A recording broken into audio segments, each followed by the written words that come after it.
Fala pessoal, sejam todos bem-vindos a mais um vídeo aqui do NS Futebol. Seguinte dia de Explicando o Bayer Leverkusen, quadro novo aqui no NS Futebol. E vamos direto a ele porque a gente tem muita coisa para falar. Primeiro, vou fazer um agradecimento pela reflexão e pelo pensamento. A gente já fez isso com aquele vídeo do Marcelo Beckler, né, quando a gente falou do Barcelona.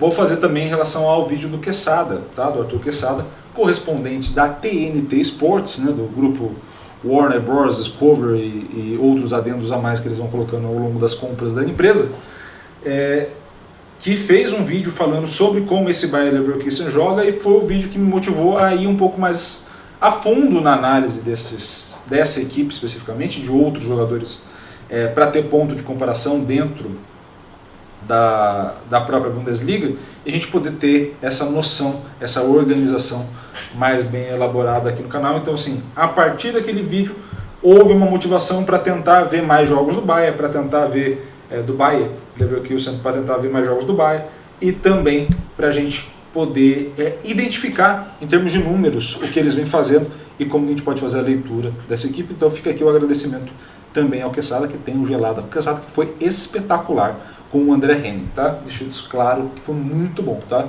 E o com o Fred Caldeira, que eu assisti também, foi muito bom. O do Marcelo Beckler eu ainda estou para assistir, devo assistir em breve, tá? Tô colocando todos em dia neste multiverso. Seguinte, vamos entender como é que joga esse Bayer Leverkusen numericamente, tá? E a gente vai fazer a mesma coisa que a gente fez com Fortaleza. A gente começa explicando como ele joga em diferentes contextos. No caso do Bayer Leverkusen, por conta do baixo número de jogos, a gente vai trabalhar basicamente com o total da competição da Bundesliga, que é esse azul que vocês estão vendo aí na tela, e em laranja o mando de campo, começando por casa, depois o segundo fora, tá? Então a gente vai entender o que joga, o que muda, o que não muda nessa estrutura, e depois identificar, dentro da forma de jogar da equipe, como isso acontece numericamente e principalmente qual que é a ocupação de espaço e ganho que essa equipe leva em relação às demais equipes, tá? Então vamos ao seguinte: equipe com alta posse de bola e alta pressão. Então o que a gente está falando de alta pressão? Basicamente a gente está falando de uma equipe, né? E aí eu vou começar meus desenhos, tá? A gente está falando basicamente de uma equipe que passa muito bem a bola e que progride muito bem, tanto quanto. O que isso quer dizer? Basicamente os passes são para frente e valem a pena, vão ganhando o campo. Então muitas equipes têm dificuldade disso, de ao controlar a posse, você ficar tendo mais passe do que necessariamente progressão, se você for normalizar as coisas numa escala de 0 a 100, tá? Então você acaba tendo mais passe do que progressão, isso quer dizer que você vai custando muito, o teu passe ele vai voltando muitas vezes para depois ter que progredir tudo de novo. No caso do Leverkusen não, está muito bem parelho, então é um sinal claro que a equipe joga dessa forma, seja no total ou em casa. Então isso aqui a gente está falando diretamente de modelo de jogo e de uma manutenção desse modelo de jogo por casa ou por fora, que a gente vai mostrar mais na sequência, tá? A gente está falando de uma alta velocidade de recuperação, e aqui quando a gente fala dessa questão da progressão, você ter mais, você recupera mais próximo do gol do adversário, mesmo que o adversário consiga fazer mais passes. Então basicamente a gente está falando que o adversário pode até conseguir fazer mais ações de passe para tentar sair da pressão. Mas quando o Bayer Leverkusen recupera, essa bola já recupera provavelmente no campo de ataque adversário. Então você tem mais ações trocadas. Isso, por exemplo, sei lá, o Bayern de Munique. O Bayern de Munique tem melhor ação, melhor velocidade de recuperação pela ação. O adversário faz menos ações. Mas quando ele recupera mais longe do gol adversário. O Bayer Leverkusen recupera mais próximo do gol adversário, tá? Quando a gente olha para o bloqueio, talvez esse seja o único ponto mais falho, mas aqui encaixa um outro ponto positivo, entre aspas, né? Que a gente não consegue fazer a avaliação direito, mas em tese é um ponto positivo. Como sofre menos finalizações, fica difícil você fazer bloqueio, você sofre menos, né? Então isso é mais interessante, a mesma coisa para a defesa do goleiro. É difícil você avaliar necessariamente as ações de intervenção do goleiro em relação a todo mundo, porque sofre menos. Então, assim, é melhor sofrer menos e testar menos o goleiro do que ele ficar testando toda hora, né? Então, esse é um ponto positivo. Finalização, ela é maior jogando em casa do que no total da competição, e a taxa de conversão é muito parecida. Então, o que modifica desse cenário que a gente está escrevendo para jogar fora de casa para o Bayer Leverkusen? Você vai ver um pouco menos de passe, um pouco menos de velocidade, mas não tão menos. Você pode ver que o gráfico é bem parecido. Isso é necessariamente característica de modelo de jogo muito bem definido. Isso é um ponto fantástico. O fato de uma equipe como o Bayer Leverkusen, que não é o Bayern de Munique, e é bom que a gente coloque as hierarquias financeiras e de elenco postas, ter o mesmo modelo de jogo jogando casa e fora faz muita diferença. Porque você vai acostumando os seus jogadores a resolverem determinados problemas no jogo.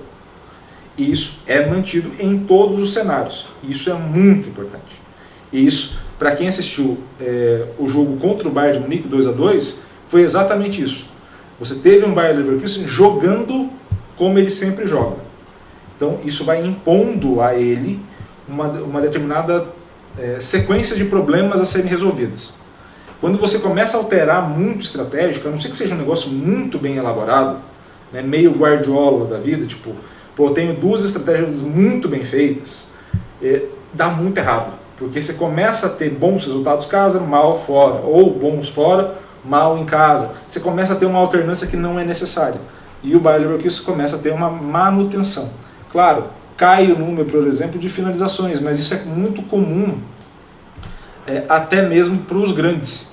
Né? O próprio Manchester City, a gente usando o exemplo do Guardiola, tem essa queda de performance fora de casa, isso é normal. Mas assim, a forma de jogar, a maioria das ações que você vai conseguir ver quando você colocar ali na Casa TV, ou quando você colocar no Sport TV, enfim, onde estiver passando, né, no Gold, por exemplo, toda vez que você for colocar ali para assistir, você vai ver um DNA dessa equipe. E isso é muito importante, essa marcação, pressão, se manter essa posse progredindo, buscando finalizar, buscando converter e tendo fome para jogar, tá? Tendo vontade de jogar, que é muito importante, é uma intensidade muito alta dessa equipe. E o fato de não estar na Champions pode ser muito vantajoso para essa equipe, tá? Porque os jogos de Europa League provavelmente serão mais fáceis do que o campeonato alemão na boa parte desses jogos, principalmente nas primeiras fases, né, até entrar ali os que perderam vaga na Champions, né, que ficaram ali na terceira colocação. A tendência é que seja um pouco mais fácil. A Copa da Alemanha, pelo menos até metade do ano, a tendência é que você não tenha grandes confrontos ali no meio. Então vão ficando as equipes mais fracas agora para esse primeiro confronto. Depois, quando vai afunilando a temporada, aí a gente vai ter que ver o quanto que esse elenco vai aguentar, mas é mais provável que ele chegue mais inteiro, por exemplo, que o elenco do próprio Bayern de Munique. E até ele é mais organizado em termos de contratação do que o elenco do Bayern de Munique. O elenco do Bayern de Munique tem peças faltando. O elenco do Leverkusen não tem. Ele pode não ter um grande elenco, grande 22, 23 jogadores, mas ele acaba não tendo grandes peças faltando. Você tem grandes jogadores ainda para entrar, beleza? Então vamos lá agora ao entendimento dessa escalação. Então temos o goleiro, eu vou errar nome, tá, gente? Não sou alemão, então esqueça que eu vou acertar esses nomes 100%, tá?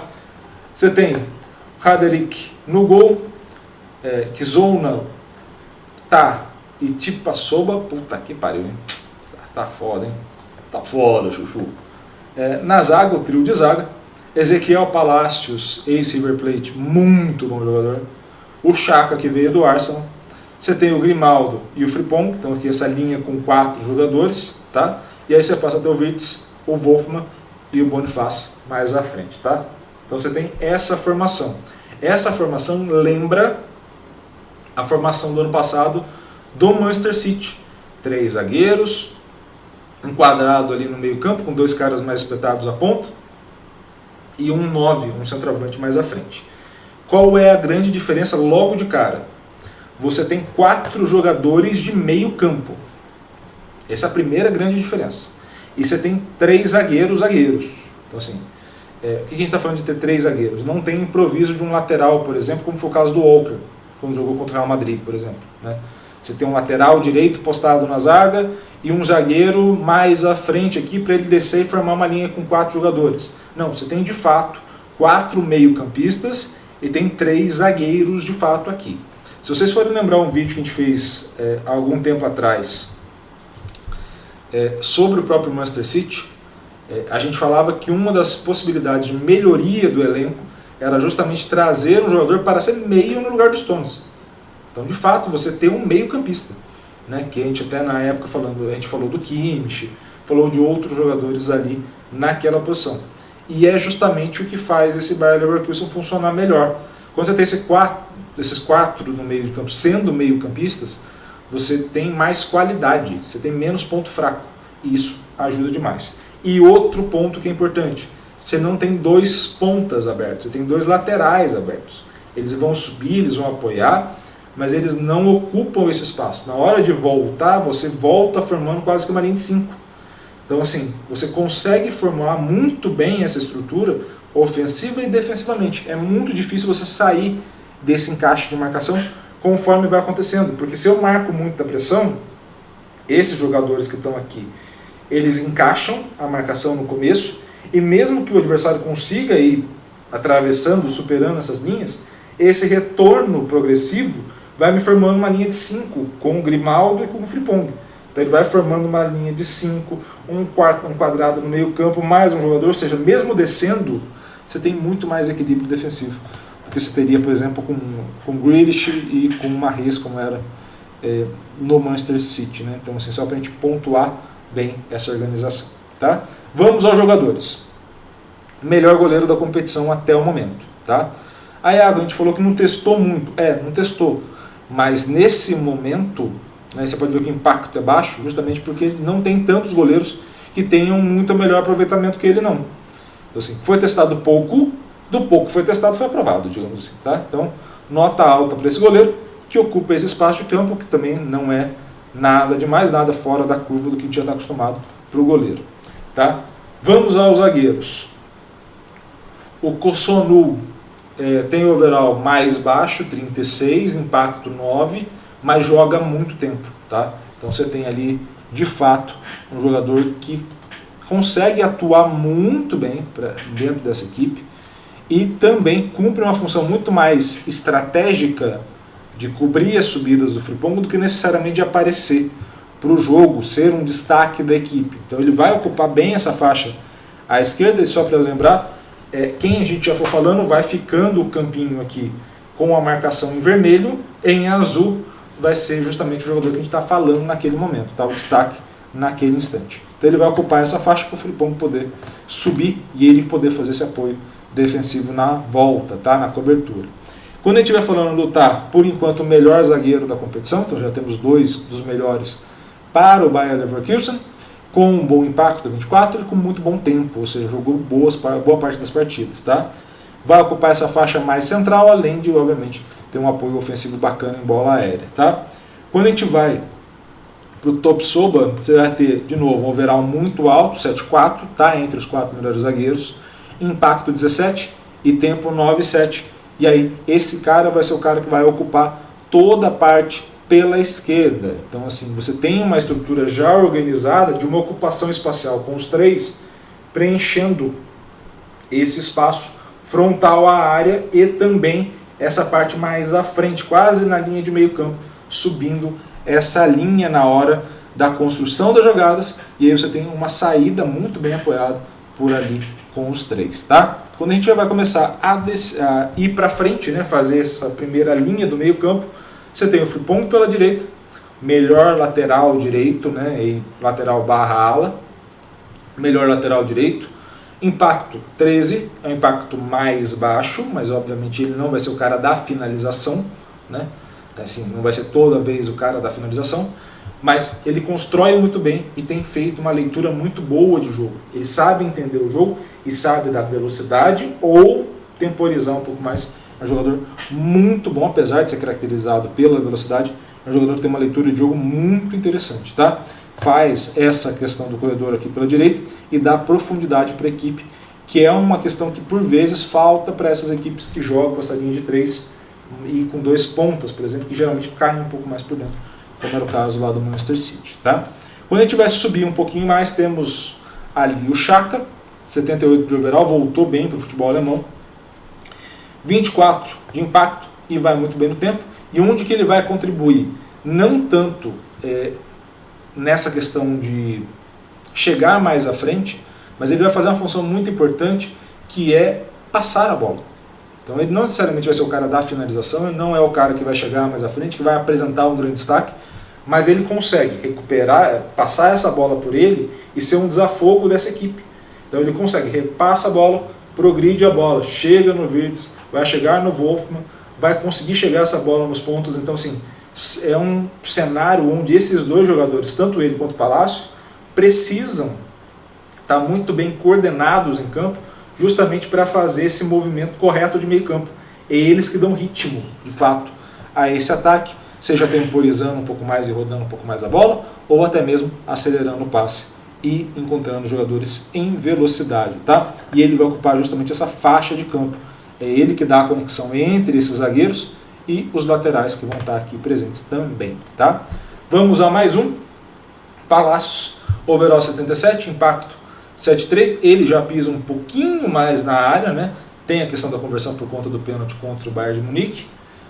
Jogou um pouquinho menos, então ele tinha revezava com outro jogador do Leverkusen nesse momento, mas de novo, é um cara que vai marcar muito bem, e aí vocês vão entender o porquê que isso é importante nesse modelo de jogo, tá? Ele marca muito bem e faz aquela mesma função que o Xhaka, no sentido de a bola sai por ele com qualidade e ele consegue encontrar esses passes mais em progressão, mas percebam que o grande destaque dele está na recuperação. Por quê? Porque ele vai ocupar essa faixa de campo em azul, ou seja, o Frimpong vai subir e ele ocupa essa faixa até a volta do Frimpong e a volta dele para o centro. Então percebam como há um encaixe direto. O Xhaka começa a se movimentar muito mais, porque é esse cara que vai ditar o ritmo, e ele cai na marcação para o lado do Frimpong, fazendo essa cobertura quando o lateral sobe. E por que na esquerda não é tão necessário assim? Pô, o Grimaldo não é tão... não vai subir tanto? Ele vai subir bem. Mas o Grimaldo de fato é lateral, né? Ele passou boa parte do tempo agora do Benfica jogando como lateral. Categoria de base do Barcelona, lateral esquerdo. Então assim, ele sempre foi lateral esquerdo. Então por mais que ele tenha um bom passe, uma boa progressão, uma boa recuperação, ele tem uma faixa de atuação que cumpre um lateral. Ele apoia bem e retorna bem. Então nessa parte pela esquerda eu não sofro tanto. E lembra que o zagueiro já está mais postado para essa parte pela esquerda, cobrindo. Então eu tenho um cenário já equilibrado pela esquerda, tá? Quando a gente sobe para os dois meios mais avançados, a gente tem o Hofmann, melhor meio campista até agora. Então a gente falou o melhor goleiro, o melhor zagueiro, o melhor lateral direito, um dos melhores laterais esquerdos e agora o melhor meio campista central ali, tá? Esse pisa mais dentro da área, finaliza mais e tem uma excelente taxa de conversão. Vem jogando muito bem aqui pelo lado do Frimpong e é óbvio, se o Frimpong já começa a dar essa profundidade e eu tenho um cara de marcação para cá, eu tenho esse espaço mais frontal liberado que eu posso atacar. Já o Wirtz, já também um dos 4 melhores meio-campistas do Bayer Leverkusen, overall 81, impacto 24, tempo 85, outro jogador que vai pisar bem na área, outro jogador que vai progredir bem em campo, conduzir bem essa bola e também vai ocupar um espaço mais à esquerda. Como o Grimaldo não vai subir tanto, esse é o jogador que vai fazer essa movimentação ponta para o centro. Então isso facilita também outro movimento, que é o do Boniface. Finaliza muito bem, converte ainda menos do que os outros, mas aí é óbvio, assim, há uma sacanagem em algumas análises, porque o jogador do Stuttgart, que eu nunca sei falar o nome dele, vou aprender em breve, converte muito, cara. Não tem o que fazer. Então assim, não é que a nota dele está mais baixa, ou a conversão dele está muito mais baixa. Ele, por exemplo, tem números bem parecidos com o Kane. Mas assim, o outro cara chutou, está fazendo gol, está fazendo hat-trick toda rodada. Então é muito complicado. Nesse cenário, você tem ele ocupando a faixa que faltava, que é a faixa mais central ali. Então você vai percebendo que dentro dessa ocupação que tem o Bayer Leverkusen, ele ocupa muito bem essa região do meio campo. Então é muito difícil você sair desse encaixe e quando você é atacado por muita gente. Você tem o Frimpong, você tem o Grimaldo, você tem os 4 meio-campistas, mais um atacante. Então esse cenário ele é muito robusto defensivamente, principalmente marcando pressão, como é o caso que o Xabi Alonso pede, e também quando você vai ter ali a parte ofensiva, de ficar em posse da bola, isso vai te facilitando a criação desses triângulos que vão facilitar a posse de bola e também de um ataque mais rápido, um ataque que não vai ser tão pautado em encontrar uma bola em um cara só, mas ele vai ter alta movimentação, tá? Ele vai parecer lento por conta da alta posse de bola, mas ele é rápido no último terço e isso facilita demais a vida do Bayer Leverkusen. Nossa, falei pra caceta, né? Pessoal, gostou do vídeo? Eu também, apesar de estar ficando sem voz, tá? Por favor, curta, comente e compartilhe esse vídeo com o máximo de gente.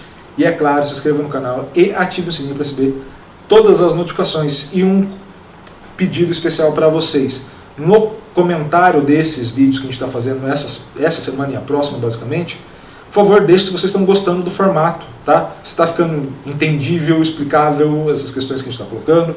Se vocês também estão gostando do formato, se vocês, sei lá, estão vendo outras coisas no YouTube e estão preferindo, coloca aqui para a gente poder trocar uma ideia e deixar o canal mais com a nossa cara, mais com a sua cara também, beleza? Espero muito que vocês tenham gostado do vídeo. Um grande abraço a todos, obrigado pelo carinho, pela audiência e valeu, até a próxima.